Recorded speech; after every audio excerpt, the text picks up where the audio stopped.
Rajeshri Venkatramanan, reading 120 words English shorthand dictation.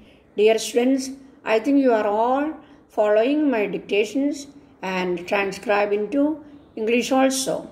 Please like and share if you like my dictation. Okay, we can start.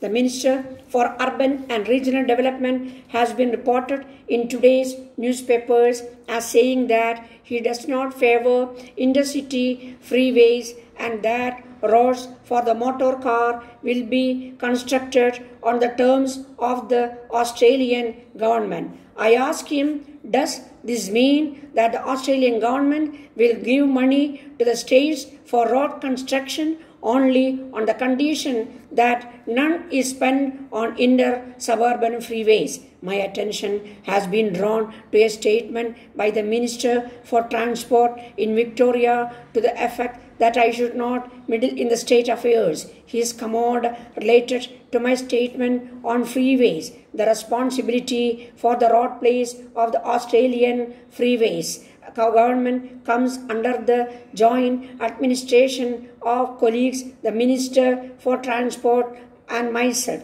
We work as a partnership in the regard. The question of freeway and road investment in cities is important. One of the basic policies put forward by the Prime Minister at the last election was the government's policy on cities. The government believes that freeway and road policy is an important aspect of investment in cities. We realize that the motor car has to be accommodated for a lengthy period, and we know from overseas experience that the motor car has become a monster in the inner city areas. The Australian government is moving towards a policy of opposition to inner city freeways. It accepts the proposition that freeways have a role to play in the middle and outer areas of cities where they may circle major business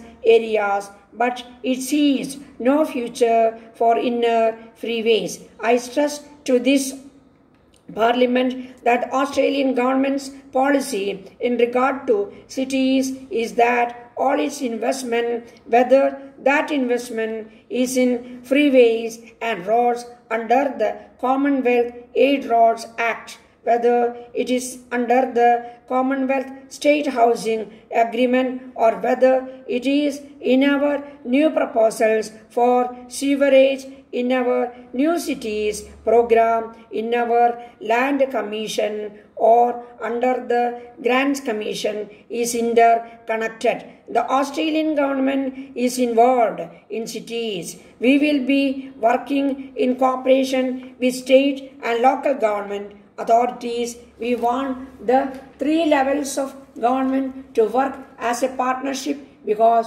we believe that to be the only way that the problems of Australian cities can be solved. Will the Treasurer explain to the House why the government in its first budget has ignored Australia's central economic problem, inflation? Will the Honourable Gentleman further explain why he failed the budget context to give a detailed outline of the government's proposals to deal effectively with this problem? Will the Honourable Gentleman, against the context of the ineffectual and the inflationary nature of the Prices Justification Tribunal, the Joint Parliamentary Committee on Prices and the recent tariff cuts, but line to the House the positive steps which he now intends to take to control Australians' soaring inflation?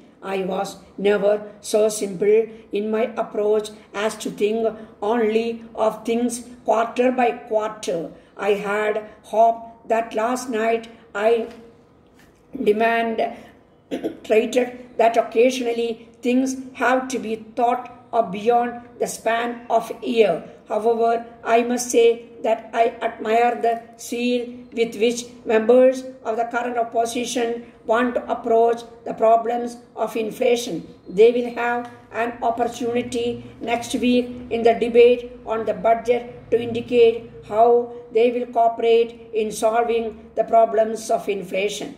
Sir, with the crisis which has developed in the availability of petrol, it is necessary for our country to plan seriously the development of alternative fuels and energy from ingenious and perennial resources. One such fuel is power alcohol. Power alcohol is ethyl alcohol of at least 95.5% purity and is product either synthetically or by fermentation of materials like molasses and subsequent distillation. One great advantage of this fuel is that the raw material for its production is an abundant plant source, and when it is developed, the country can self-reliant in the matter of automotive fuel. During the acute scarcity of petrol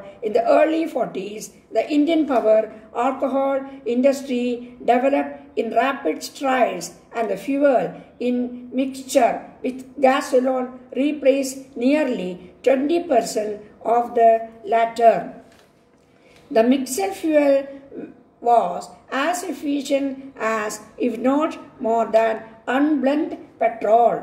Neat alcohol and even rectified spirits were used as motor fuel during those days, although only 66 mileage was realized compared to petrol. When the imported fuel is scarce, power alcohol can reduce that dependence, as the taxes and duties levied from the most part of the price paid for petrol. It is quite possible to make power alcohol at least as cheap as petrol to make power tax component of the fuel price. We find now that the manufacturing equipment in many distillation idle or even dismantled.